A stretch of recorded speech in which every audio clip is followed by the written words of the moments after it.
Су ресурстары маркетинг жауапкершілігі шектеулі серіктестігі бас директорының орынбасары Абзал Зейнетаев Бадам өзеніндегі жағдайды көріп шықты.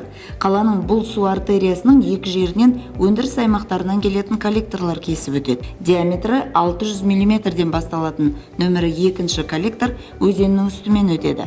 Қауіпті орындардың бірі саналады. Енді жалпы осы ең қауіпті Бадам өзенін қиып өтіп жатқан екі коллекторымыздың жаңағы орнын тексеріп қадағалап жатырмыз.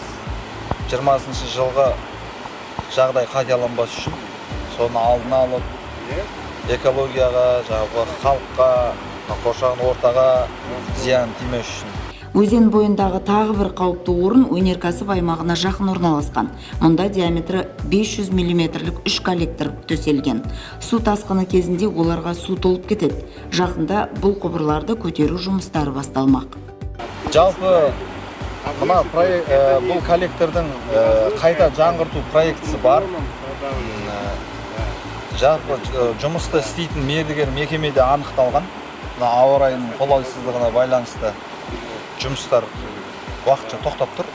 Ертең ауа райы қолайлы болса, жұмысын бастап, жаңағы апатты жағдайды алдын алып, осы апатты жағдай болдырмауға жұмыс жасаймыз. Осы учаскелердегі авариялы жағдайлардың алдын алу үшін кезекшілік ұйымдастырылған. Бақылауды кәріз желілеріне қызмет көрсету бөлімшелері жүргізеді.